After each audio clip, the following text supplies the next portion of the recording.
Welcome to the Dave Palma Show, the podcast that revives, restores, and awakens your innermost capabilities. You have the training and the talent to succeed, but do you have the guts to fail? I love what I do. When you love what you do, you want to be the best at it. Today is about the power of you. You will change the world. Find your path to success through the journey of those who have succeeded. And now, your host, Dave Palma. Hi, welcome back to the Dave Palma Show. With me in this episode, I have someone who entered the field of as a researcher working for Rolling Stones, PBS, and 20th Century Fox. In the 1990s, she was writing and directing and producing short films. She produced her first narrative feature, Besotted, which was released by Artistic's Licensed Film. She produced her first documentary feature, Good People Go to Hell, Safe People Go to Heaven, and also After the Gulf Coast Hurricanes of 2005, which I remember very well. And I had someone else on this show who's doing campaigns around that. There was a big fast there as well. But in this particular episode, we're going to talk about something where in August of 2014, Holly Hardman began filming a documentary called As Prescribed with Sheffield DocFests, DocFest in 2022, after her personal encounter with the perils of a prescribed prescription called benzodiazepine. Holly Hardman, welcome to the Dave Palma Show. Thank you for having me, Dave. Yes, that benzodiazepine was Klonopin. Yeah, I don't. I'll refer it to it as benzo from now because I don't know if it's auditory or whatever. My dyslexia comes. I don't really pronounce some words very well, and I think a lot of people use the word benzo. I've seen in your documentary. This is quite serious. Benzo. Sorry.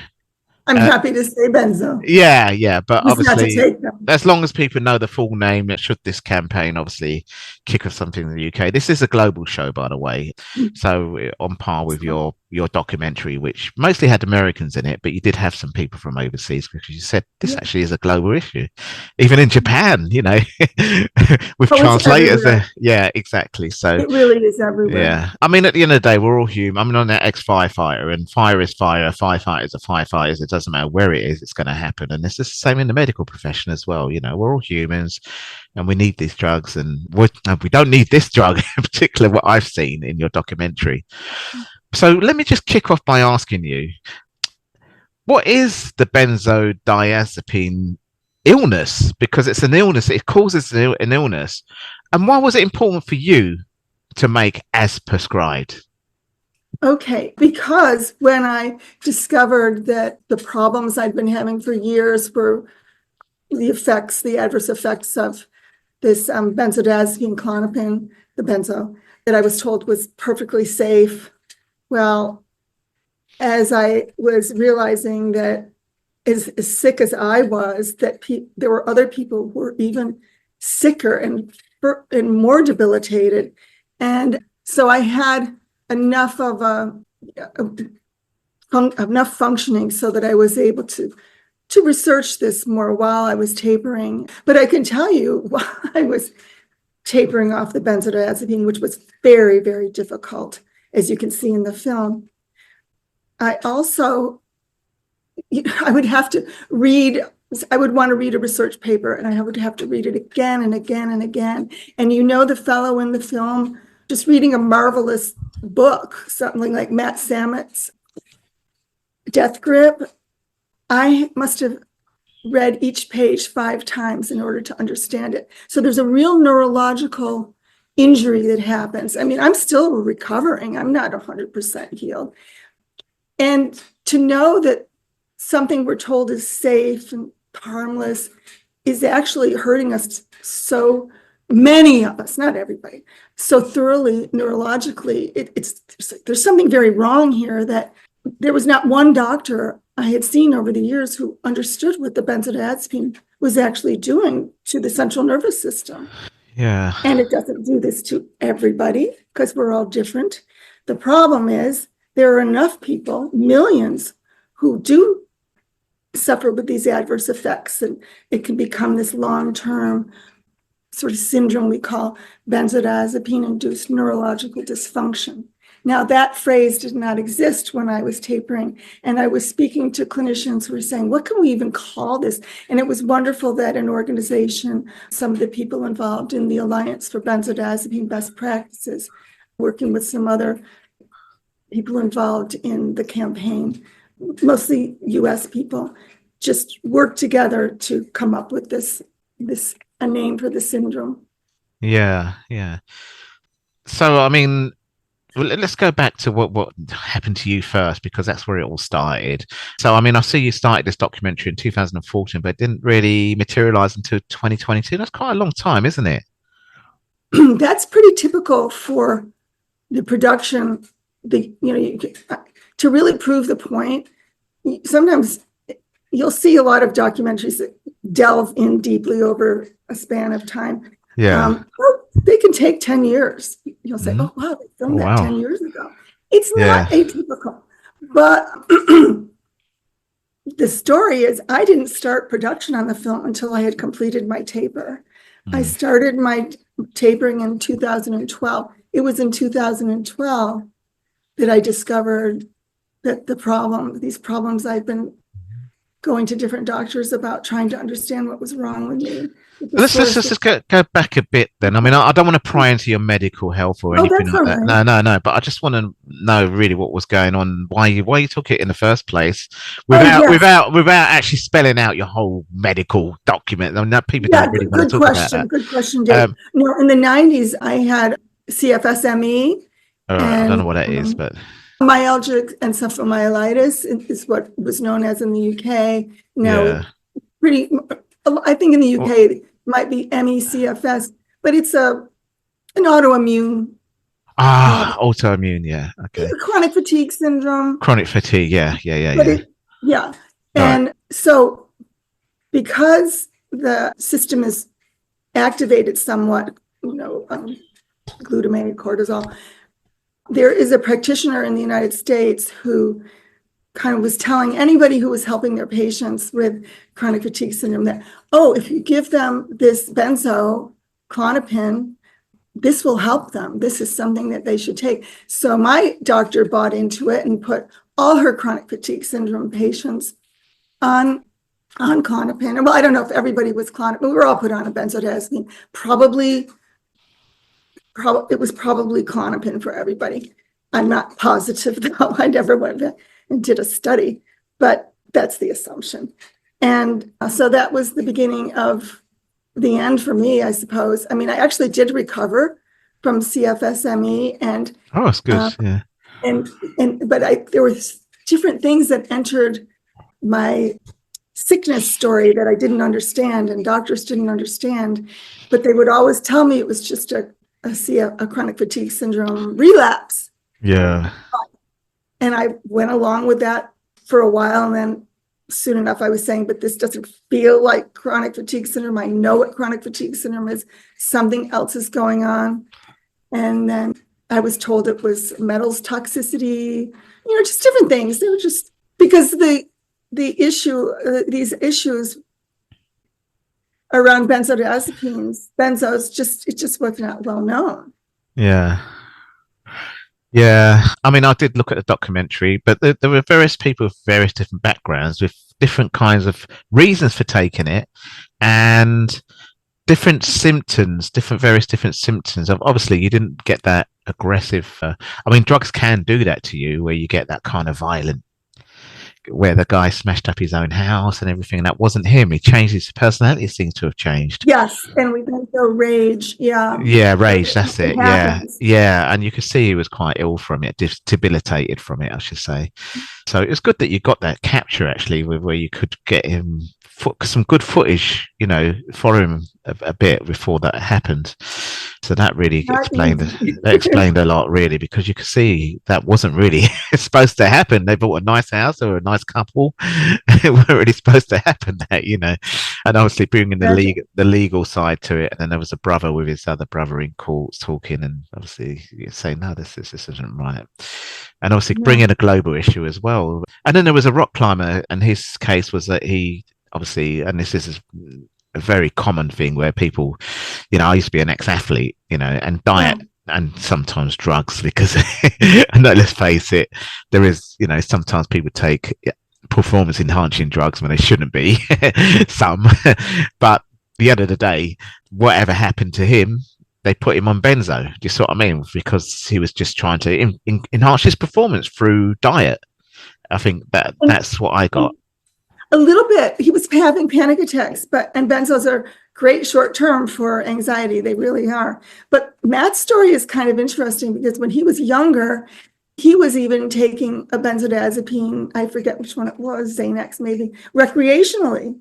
Oh. And then he passed through that period. It didn't last that long, but so he understood what it was like to take a benzodiazepine sort of in this casual way and the way a lot of young people do. And in his case, thank God he didn't develop into a full-on Xanax. The rage and things like that. Yeah.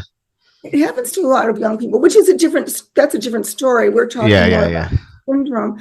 But years later, during that period of time where he was such an elite climber, and wanted to stay on top, just as you when you were. What was your? I did track, but I did. Oh, okay, yeah, 400 and 800, yeah. But weight is so important, and so he was starving himself, as he says in the film.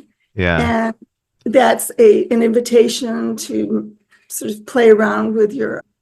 The cortisol system. Well, I mean, nutrition and diet does play into a lot of sports. I mean, boxing's one where they have to immediately remove their weight if they don't make the division. They weigh up themselves, don't they, before fights? And so, even in big match, well, I shouldn't say match because women do boxing as well, but diet and nutrition is a thing. But of course, if you mess around, good if it's done in a healthy way. In a healthy way, exactly. In a healthy way is great. We want that for our elite athletes.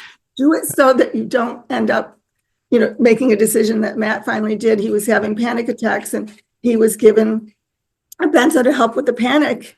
Yeah. And unfortunately, too many doctors prescribe these long term. So some people feel as though it's almost like taking a vitamin. That's kind of how I looked at it. Yeah. And so which one? Benzo? Any of the benzos. They look at it like that. Oh, if your doctor's telling you to just keep taking it, that it's harmless, you're like, okay, this is just another. I see. Another method to stay healthy. You think Yeah. It's just amazing how many doctors just get it wrong. And I mean, I had a doctor for 20 years that weren't really great. I had to keep asking, no, I want to see a different doctor, not my main one, because in the UK the system's slightly different.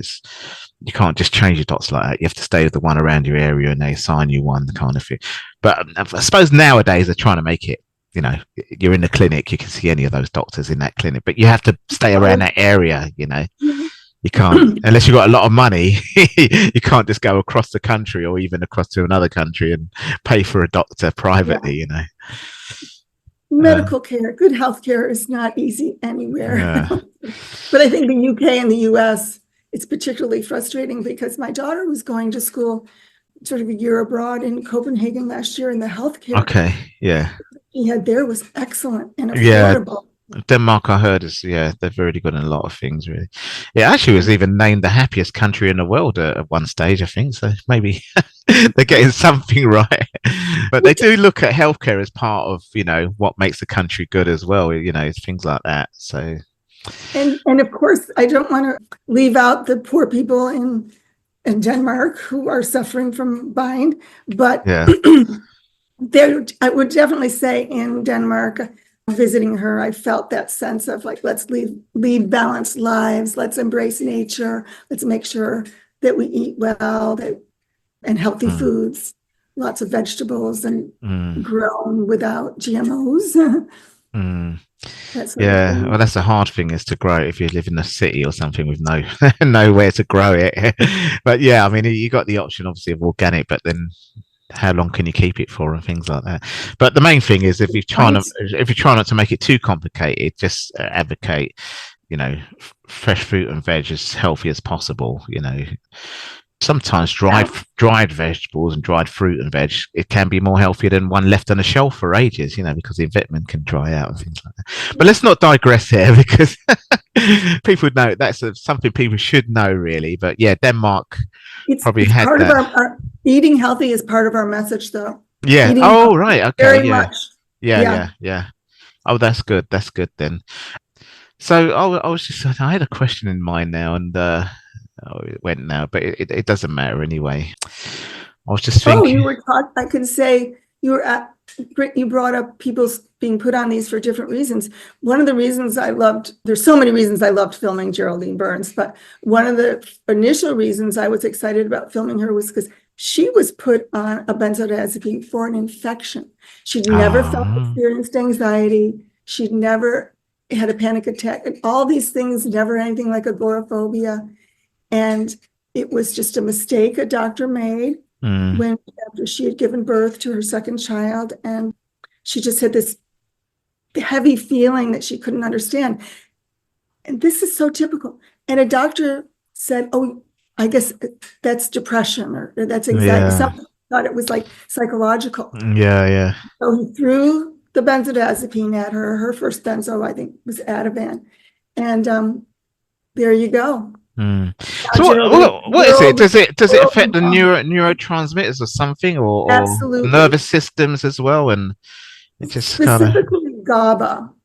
GABA. I've heard of GABA. I know GABA. Yeah. Yeah, that's like a growth And hormone, isn't it? It's kind of like that, isn't it? Or... it's our calming neurotransmitter. Ah, right. It Okay. is our, Yeah. yeah. And GABA. Yeah, because that's well known in the yes, bodybuilding and sports performance. It's a okay. supplement, really. It's like a supplement It as well. can Yeah. be, Yeah, yes, it can be a yes. supplement. Yeah. A lot of times the supplements don't cross the blood-brain barrier, but the benzodiazepines certainly do. They down regulate the receptors, and it just causes this reaction that is terrible. You think these doctors they spend 5 years in med? I'm not bringing down all doctors because there's some really great doctors out there. Yes. But you think they spend in the UK they spend 5 years in medical school and then 2 years obviously as a trainee or whatever, and let loose on the wards and everything before they specialize. But and then all of a sudden they just can't put their finger in it. They're studying medicine of all things, and it has to take someone like you using your platform, as a producer, to really bring it out, bring the truth out. That's really sad, isn't it? That some doctors can't even answer their own profession properly. It's pretty blatantly obvious to me after I saw the documentary Right. that you can see that I've got some knowledge to see. Well, this actually can affect. Do you see what I mean? From my knowledge as an athlete, and.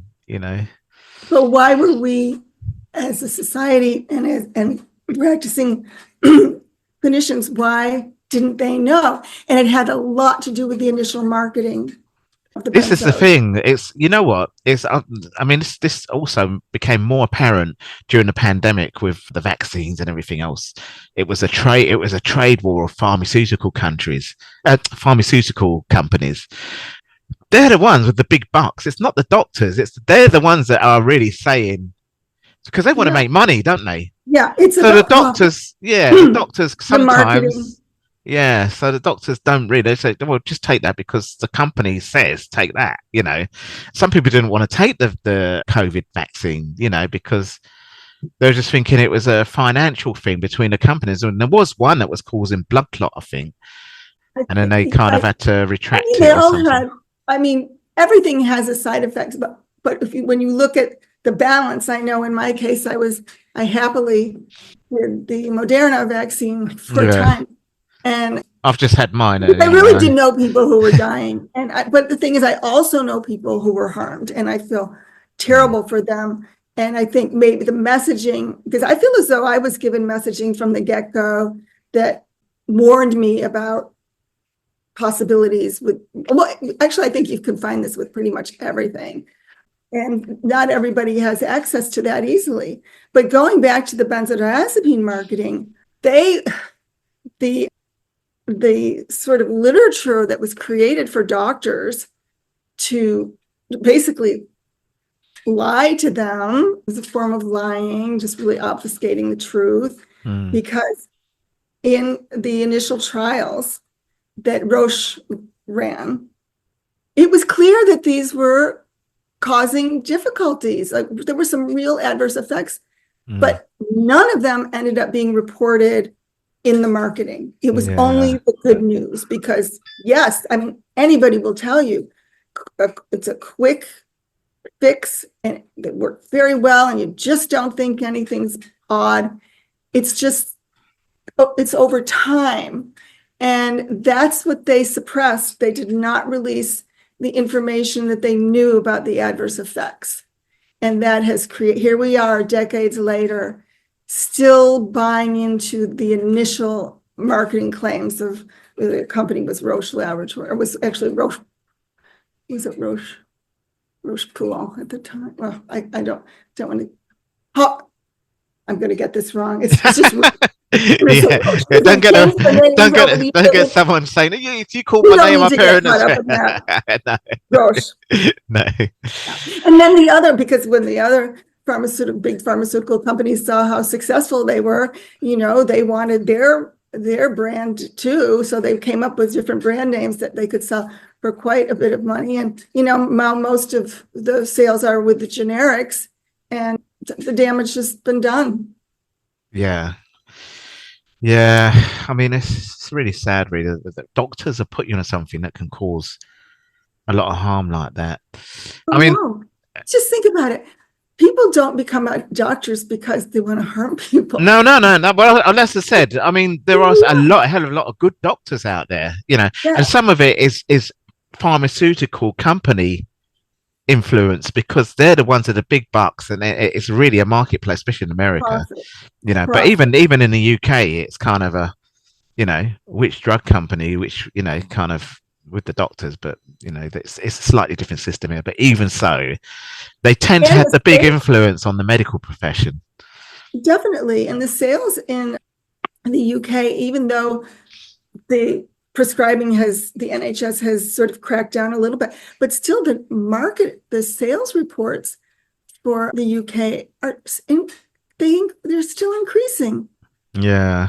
Increasing despite efforts. I mean, we've had efforts in the United States too to say, look 2, 3, 4 times, make sure you really want it. If you take this, you want to take this. If you're a clinician, make sure that you're informing your patients what this is if you're going to prescribe it. And the other thing we worry about is once doctors do realize these are dicier than they initially thought, too many doctors now are ripping people off the benzodiazepine. And I think as you can see in the film, when you have to be weaned off slowly.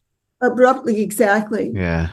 Very dangerous. Yeah, and so again, this comes down to what knowledge doctors have of these. I mean, I feel it because there's so many drugs that come in that they have to keep on top of their own game and what medicines come in and out because there's so many new ones, so it is a hard thing for them as well.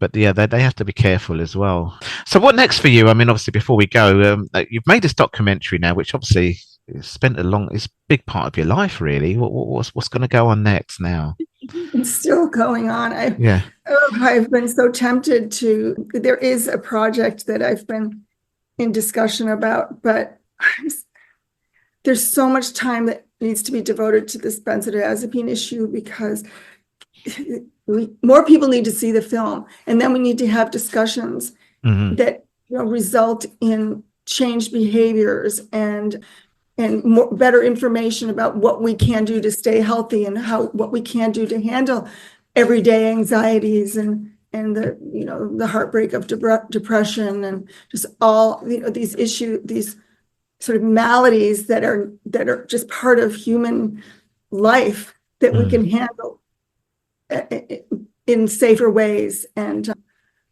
live our lives as we were meant to live them, not having basically pharmaceutical chemical warfare Yeah. So can you point our listeners or anyone that stumbles across this podcast, obviously in the big wide world of internet and everything else where you can discover it, all the podcast apps everywhere, this goes everywhere, point them when they listen to it, where they can discover this film and what they can do next themselves. Well, the film is widely released now in the US and Canada and Australia, and it's on Amazon, Apple, Google Play, Tubi, and I think some other countries have access to it through YouTube. It's called As Prescribed, yeah? As Prescribed is the name of the film. And, it was just launched, to the public, and we'll be expanding on that. I'm talking to another aggregator about more international, Well, it is important. I even think I saw some cases of suicide as well. So, I mean, that is serious. You can't really be they've got to have more care than that. So it's very important, this campaign.